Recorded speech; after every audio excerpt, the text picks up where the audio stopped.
la société civile, qu'est-ce que je voudrais dire? Quelles sont mes attentes? Les attentes sont très très fortes. Très très fortes. La première, elle touche le foncier. La première attente touche le foncier. La question que je me pose aujourd'hui, l'État gabonais, le territoire de l'État gabonais, il commence où? Il s'arrête où? On doit pouvoir répondre à cette question. Et en répondant à cette question, j'aimerais qu'on puisse établir un lien entre la terre et la citoyenneté. Je m'explique. Au moment des indépendances, en 1960, les statistiques de l'époque disent que la population gabonaise était rurale à 82%. Et les villes, il n'y en avait pas. Donc, nous sommes partis de nos villages pour les villes. Et ce sont nos villages, en 1960, qui ont accepté de se constituer pour donner naissance à l'État gabonais. Et à ce titre-là, l'État gabonais doit une déférence aux populations rurales, aux villages. Parce que la première unité, l'organisation du Gabon, c'est le village. Je suis gabonaise. Si vous me permettez, le Gabon, ça peut être quelque chose de virtuel. Mais ce qui est concret,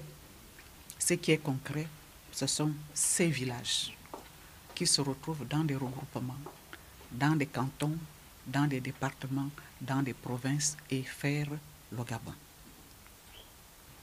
Vous allez me dire, madame, où est le lien avec le foncier? Le lien avec le foncier aujourd'hui, c'est que depuis 2001, le Code forestier, d'accord, qui organise l'espace territorial, qui le découpe en deux domaines, un domaine public et un domaine rural, et dit que toute la terre appartient à l'État. La terre appartient à l'État, mais il y a deux domaines. Il serait bien que l'État délimite formellement le domaine rural et que l'État confère et reconnaisse les droits de propriété sur ces terres-là. Sinon, ma vue, vraiment, permettez-moi le ton de la société civile, sinon, les populations rurales, les villageois, ne seraient pas des citoyens, puisqu'ils n'ont pas de droit de propriété. Ils vivent sur des terres qui ne leur appartiennent pas, qui ne leur appartiendraient pas, quand bien même ils seraient là depuis des générations. Il y a des villages, il y a des sites qui datent. On peut remonter longtemps, loin dans le temps. On va voir que c'est des vieux sites. Le Gabon est né en 60. Moi, je suis né avant les indépendances. On a mis Afrique équatoriale française. C'était quoi? C'était quoi? Pour mon père qui n'a jamais été à l'école, d'autres personnes ont décidé on ne peut pas continuer sur cette logique-là.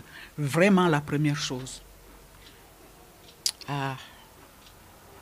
Le CTRI, le 30 août 2023, a décidé de libérer le Gabon. La libération là, doit se traduire par la souveraineté réelle et elle commence par les droits de propriété sur notre sol, nos terres, nos forêts. Gabon d'abord. Et qu'on donne maintenant une superficie, un territoire réel. Et quand je parle de ça, tout de suite, vous voyez, il y a l'environnement. Le chef d'État sortant a déclaré qu'il est resté absent pendant 5 ans.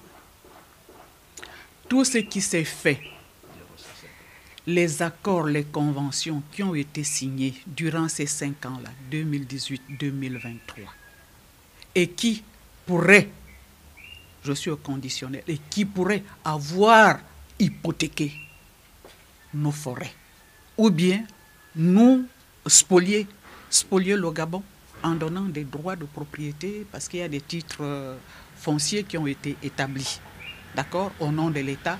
C'est toujours au nom de l'État où ça a été rétrocédé, il le faut. Donc vraiment, la première priorité, c'est celle-là. Je veux être citoyenne.